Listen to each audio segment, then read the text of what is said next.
Hey folks, in today's video we're covering Tinto Talks 32 for the super secret Project Caesar aka EU5, as we do each week when these release on a Wednesday. Today Johan is going to be talking to us about rebel factions, rebellions, and even civil wars, and how they play a little bit like how they did in Imperator Rome. So if you're a fan of that game, and why wouldn't you be, there is some cool stuff coming later on in this dev diary. But first we're going to start with rebel factions, and Johan says here there are 5 different categories that a rebel faction can belong to, and if you've played any Paradox game you've probably seen all of these. There's nationalist, which is all independence movements. There's pretender, when they want a different ruler. There is slave, when they want to be free. Religious, when a different religious group wants their independence, else they want to convert the country to their religion. And then a state, when they are either unhappy or want their society to change. Like I said, if you've played any Paradox game, you've probably seen most of these, especially obviously Europa Universalis 4, but also Victoria, Crusader Kings. All of these games have had something along these lines in them. And you can see here the Sardinian Patriots, they're going to be rebels. And you can see at the moment there's nearly 80,000 population. It is active in 12 locations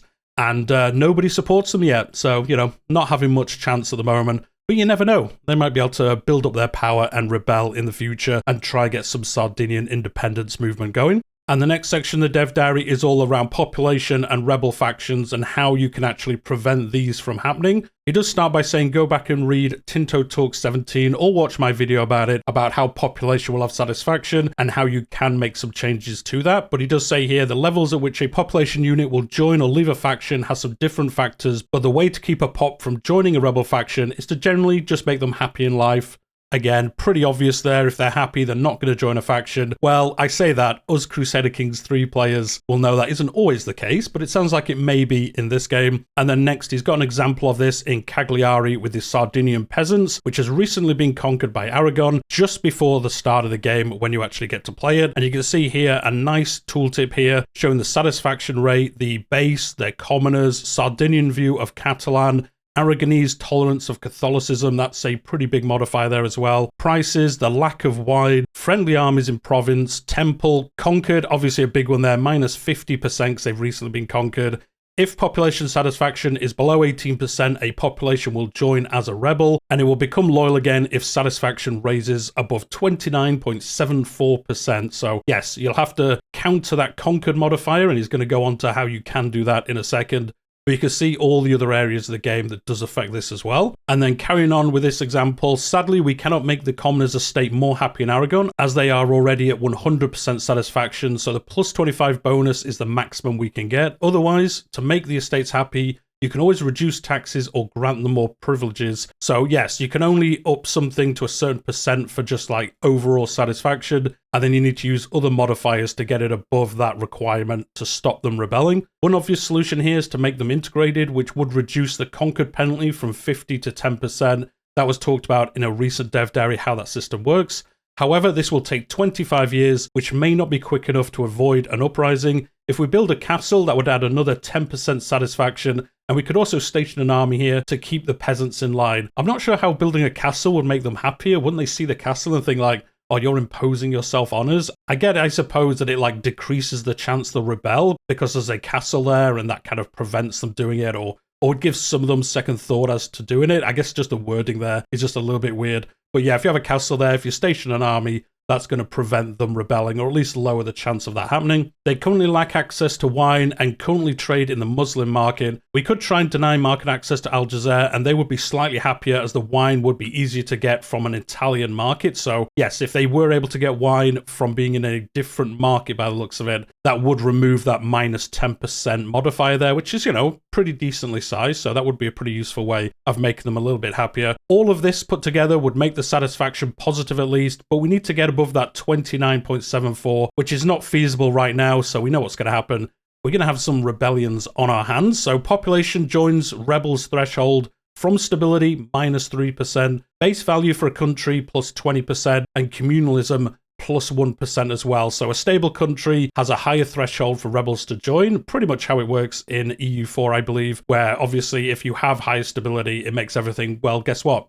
More stable. If you have lower stability, things are going to start going sideways. Sadly, we cannot yet use the pacify population cabinet action, which you will get in the Age of Absolutism, which reduces the threshold for joining rebels by 5 to 10%, depending on your competence as a monarch and the cabinet. And then with all that being said, if we go back to the rebel factions, they will have a progress value, and when it reaches 100%, that is when it will trigger a rebellion to happen, which will take about 23 years in this example. So the uprising would be likely to happen before integration is completed, which they said would be roughly 25 years, unless you can weaken their power or increase the control over the territories so they get less money. So yeah, going back to earlier, if you did integrate them, that would probably prevent this from happening. But in this example, you can't integrate them fast enough, and that is where you're going to have to deal with the consequences of that. So you can see here in this next screenshot, progress of Sardinian patriots. The monthly change is 0.35% due to the base value of the country, decentralization, power of support, nationalism, and from money they can get due to the lack of control. So obviously, if you had higher control, you kind of take more of the money out of the pot for that area. If you have lower control,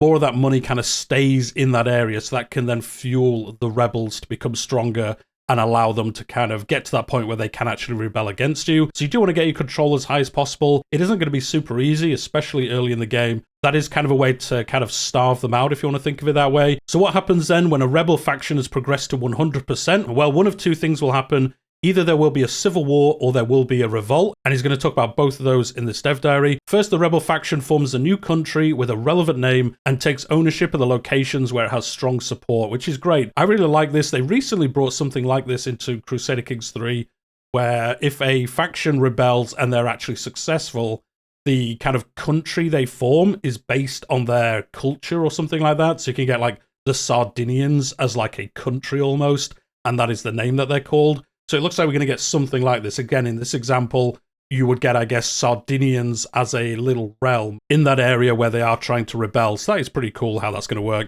In the first of those two examples, Johan's going to talk about revolts. If they are a rebel type that wants independence, then they will start a revolt, which is almost a war where the defender can re-annex any revolter without further aggressive expansion and can always afford the peace cost, so you can always kind of beat this revolt and it won't really kind of affect you on the world stage. The second part of this is pretty cool. If the culture of these revolting countries is from a country that already exists on the map, say that 10 times fast, they will call in the country they used to be part of as part of this revolt, and if they join and the war is won, the revolting areas will become part of the country that they belonged to in the past. So a lot of country talk there. Basically, if you're England, if you take a bit of France, if they start a rebellion against you, when they rebel, they can actually call on France and say, hey, do you want to help us become, well, I was going to say independent, but they're not actually going to get independence, because if they call in France and then they win the rebellion, they will then just get reintegrated back into France as part of that country, which I think makes sense. And I actually really like that as a mechanic. It's almost like a cool way if you're playing one of these countries. And I guess if you're like losing and you're starting to lose ground and lose land, there is a chance they will rebel and then rejoin your country if they are successful, if you help them in that war. So I really like this. Do let me know what you think in the comments down below, but I really like how that's going to work. The other outcome he talked about was obviously civil war, and these are started by pretenders, some religious rebels, and estate-type rebellions. Civil wars work differently than other wars in that you do not have to negotiate a peace. In civil war, as soon as you've taken control of a location from a siege or occupation, the location will immediately flip ownership to your location instead. That's actually a pretty cool mechanic. This means that civil wars are almost always fought to the bitter end, and only one country can survive. So 2 enter, 1 leave. And I really like this as a mechanic. I think that's really cool with it, like flipping the locations as the war kind of progresses.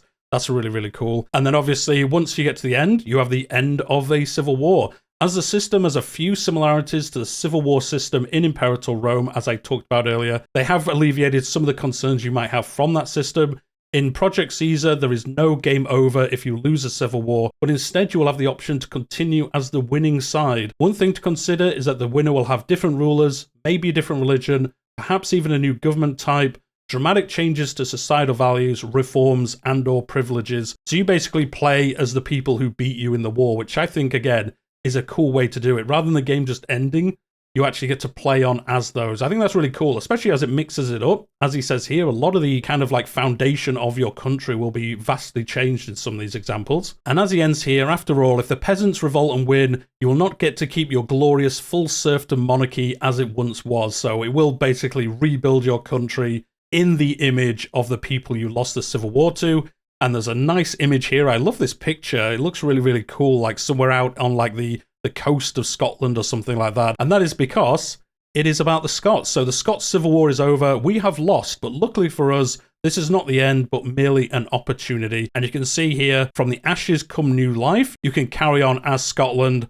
And then the one below is blocked off, but I guess it says it is time to pay our dues or something. And then basically the game will end, I guess, if you choose that option. If you don't want to carry on as like a reformed Scotland in the peasant's image. But there we go. That is the end of the dev diary for this week. A pretty short one, but a pretty good one, I think. I like how these look like they're going to work, especially the Civil War mechanics. That is really cool how they're going to work. And then even the rebellions, really being able to call in like the country you're from originally, where you were potentially conquered from, and then be able to call them in and help you in these rebellions. Well, not really help you. You're going to be on the other side of it. You're not going to like that, but I like the mechanics of how that is going to work. But let me know what you think in the comments down below. What do you like? What do you dislike? I think there's a lot here to like from what we've seen so far. But do let me know. As always, hit that like button if you've enjoyed the video. Subscribe if you're new here. I'm covering EU5 up to official announcement, launch and beyond.